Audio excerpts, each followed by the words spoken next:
नमस्कार दोस्तों, कैसे हैं आप लोग?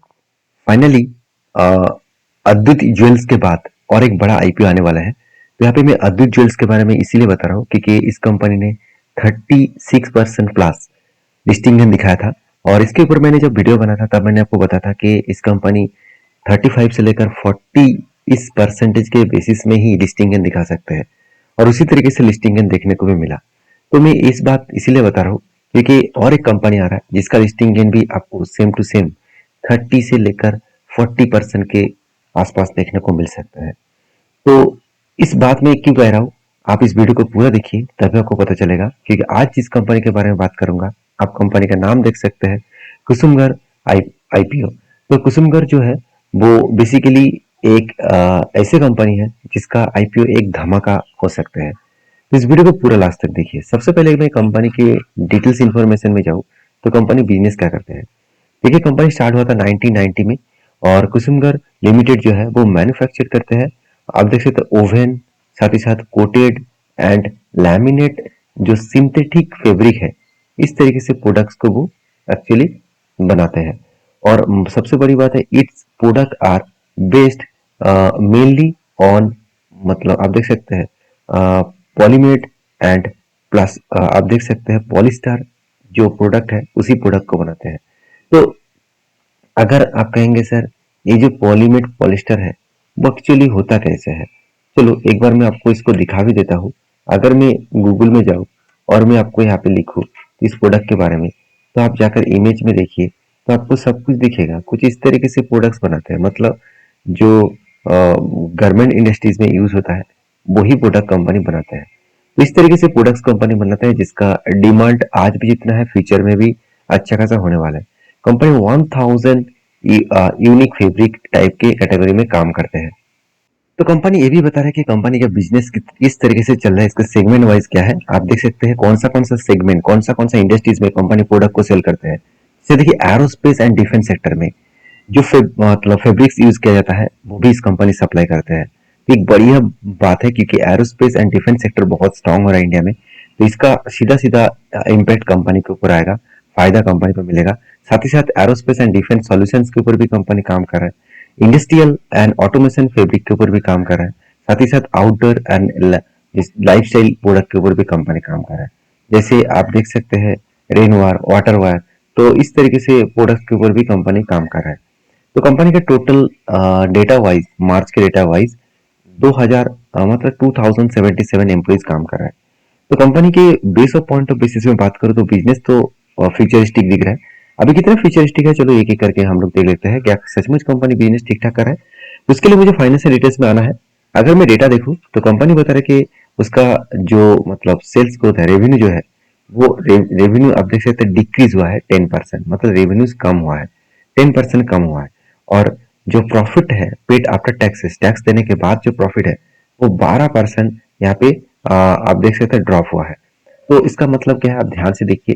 कंपनी का जो टोटल 2024 में जो एसेट था 584, जो 25 में बने 632 और 2026 में बने 905 करोड़। तो अच्छा खासा जो मतलब एसेट जो है वो बढ़ता हुआ देखने को मिले। मगर दिक्कत वाला बात यह है कि कंपनी जो इनकम है 474 से लेकर 790 से, और अभी देखिए 711। इसका मतलब कंपनी का जिस तरीके से ग्रोथ हुआ था 2024 से लेकर 2025 तक, उस ग्रोथ को वो मेंटेन नहीं कर पाया। तो इसलिए 10% मतलब ड्रॉप हुआ है कंपनी का सेल्स में। और उसी तरीके से टैक्स मतलब आफ्टर टैक्सेस डेटा देखा जाए तो कंपनी का जो टैक्स है उसको पेमेंट करने के बाद 84 करोड़ पहले 2024 में इनकम हुआ था, 111 करोड़ 2025, और अभी कितना 98 करोड़। तो अगर प्रीवियस डेटा से कंपेयर करें तो कंपनी का अच्छा खासा ग्रोथ हुआ। करंट ईयर में डेटा देखें तो कंपनी इसके ऊपर सेल्स एंड प्रॉफिट डाउन है। तो क्या इसलिए हम लोग कंपनी को बेकार कहेंगे? बिल्कुल नहीं। कंपनी का सबसे बड़ी बात है इस सेल्स डाउन और प्रॉफिट डाउन होने के पीछे रीजन कौन सा है। रीजन है कंपनी का कर्जा, क्योंकि 2024 में इस कर्जा था 76 करोड़, वो बढ़ के हो चुका है 246 करोड़। तो सीधा सीधा कहूँ कि कंपनी का जो कर्जा है वो बहुत मतलब ज्यादा यहाँ पे बढ़ता हुआ देखने को मिले। अभी एक पॉइंट और भी नोटिस करना, कंपनी का जो मतलब टोटल आईपीओ का जो डिटेल्स है उस हिसाब से बात करूं तो इस कर्जा जो लिया गया वो कर्जे का परसेंटेज कितना है। देखिए कर्जा तो आपको ज्यादा दिख रहा है, मगर मुझे दिख रहा है कि 0.50 के नीचे है, क्योंकि यहाँ पे जो कर्जा दिख रहा है 0.44 के आसपास है। मतलब जो कर्जा दिखना चाहिए था 0.50 के ऊपर, उतना ज्यादा नहीं है, उससे कम है। अगर आरओसी एंड आरओई देखा जाए तो कंपनी का बेस्ट परफॉर्मेंस देखने को मिला। किसी भी कंपनी के 20% के ऊपर हो आरओसी एंड आरओई तो उसको बेस्ट माना जाता है। तो एक गुड पॉइंट्स है किसी भी कंपनी के लिए। और मुझे दो पॉइंट सबसे बेस्ट लगा, कंपनी का पेड मार्जिन भी 13% है और ईबिटा मार्जिन भी 27% से ग्रोथ हो रहा है। एक एक कोई किसी भी कंपनी के लिए एक गुड पॉइंट्स होता है। और अर्निंग पर से देखिए 9 रुपीज और पी रेशियो 44। तो ये दोनों को मुझे कंपेयर करके देखना है कि सचमुच बाकी कंपनीज का अर्निंग पर शेयर क्या इतना ही है, क्या उससे ज्यादा है, और इसका वैल्यूएशन कितना है, 44 जो पी रेशियो दिखा रहा है वो कितना है। चलो उसको देखने के लिए हम लोग कंपेयर करेंगे बाकी कंपनीज, इस सेक्टर में बाकी कंपनीज का। जैसे देखिए कुसुम मार्क लिमिटेड, इसका अर्निंग पर शेयर मेरे हिसाब से बहुत कम है, क्योंकि बाकी देखिए गरवार कंपनी है 20%, साथ ही साथ अरविंद है इसका 15%, एसआरएफ है 61%। तो सब कुछ को अगर जोड़ दूं तो भी मतलब कुसुम मार्क की जो अर्निंग पर शेयर है मुझे बहुत कम देखने को मिला। ये किसी भी कंपनी के लिए बहुत वीक पॉइंट्स होते हैं।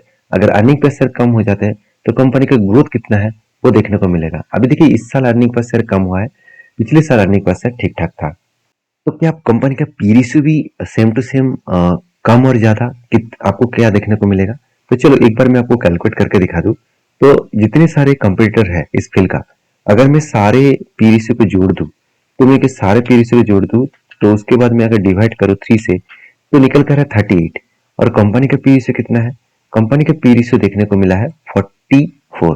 इसका मतलब कंपनी का वैल्यूएशन भी थोड़ा सा हाई है, क्योंकि इंडस्ट्रीज वाइज अगर खुद की वैल्यूएशन हाई है और इंडस्ट्रीज वाइज हाई है तो यहाँ पे एक दिक्कत वाला बात पॉइंट ए है, तो कंपनी के ऊपर थोड़ा सा प्रेशर तो रहेगा। तो कितना प्रेशर है तो चलो वो भी आपको देखने को मिलेगा। उससे पहले ये देख लेते हैं कि इस आईपीओ लेने का मेन मकसद क्या है। कंपनी ये बता रहा है कि कंपनी इस आईपीओ लेने का मेन मकसद ये है कि जो प्रोमोटर है उस प्रोमोटर को फंडिंग उठाना है, तो इसीलिए वो इस शेयर को बेच रहा है। तो ये बात मैं कैसे बता दिया, तो चलो आप भी देख सकते हैं। यहाँ पे कंपनी का टोटल इशू साइज है 650 करोड़ और टोटली ऑफर फर्स्ट सेल है। तो ऑफर फर्स्ट सेल है तो इसका मतलब पूरा पैसा प्रोमोटर के जेब में जाएगा। तो एक पॉइंट्स मुझे वीकनेस लगा क्योंकि कंपनी का बिजनेस में कर्जे को कम करने के लिए पैसा यूज करना चाहिए था और बिजनेस को ग्रोथ करने के लिए पैसा कुछ थोड़ा सा भी पैसा यूज करना चाहिए था। यहाँ पे प्रोमोटर के पूरा जेब भरने के लिए इस पैसा यूज किया जा रहा है। तो ये मुझे वीकनेस पॉइंट तो लगा। फिर भी बाकी जितने सारे पॉइंट्स है और बिजनेस मॉडल्स को देखते हुए तो कंपनी में उतना भी खराबी कहना गलत होगा। कंपनी का ओवर मार्केट कैप कितना है? 4,300 करोड़, ऑलमोस्ट 4,400 करोड़ के आसपास। कंपनी का प्राइस बैंड रखा गया 398 से लेकर 419 के आसपास। तो इस प्राइस बैंड के हिसाब से कंपनी के ऊपर अप्लाई आपको करना पड़ेगा। तो चलो सबसे इंपॉर्टेंट पॉइंट देख लेते हैं इस आईपीओ का डेट्स। जो डेट्स है, आईपीओ ओपन हो रहा है 8 तारीख से, इसका क्लोजिंग डेट है 10 तारीख और लिस्टिंग एंड देखने को मिलेगा 15 तारीख। उससे पहले आपको पता चल जाएगा 14 तारीख। तो 14 तारीख आपको पता चल जाएगा कि आपको आईपीओ मिला कि नहीं मिला। अभी लास्ट में जो पॉइंट्स आपके साथ शेयर करूंगा उस पॉइंट्स का नाम है ग्रे मार्केट प्रीमियम। देखिए ग्रे मार्केट प्रीमियम का मतलब होता है कि इस मतलब आईपीओ के ऊपर कितने लोग इंटरेस्टेड है, कितने लोग इस कंपनी के ऊपर अप्लाई करना चाहते हैं और अप्लाई कर रहे हैं। तो उस बेसिस में देखा जाए तो 3 तारीख में कंपनी का ग्रे मार्केट प्रीमियम दिख रहा था 33%। अभी 5 तारीख कंपनी का ग्रे मार्केट प्रीमियम दिख रहा है 40%। अगर इसी तरीके से ग्रे मार्केट प्रीमियम जिस दिन आईपीओ में ओपन होगा, आईपीओ क्लोजिंग होगा, अगर उस दिन तक रहे तो सोचना एक अच्छा खासा लिस्टिंग दिखा सकते हैं। तो ग्रे मार्केट प्रीमियम किसी भी कंपनीज के लिए सब कुछ होता नहीं है। तो कंपनीज के ऊपर सब्सक्रिप्शन भी देखना पड़ता है कि कितने लोग इस कंपनी के ऊपर इंटरेस्ट दिखाया है।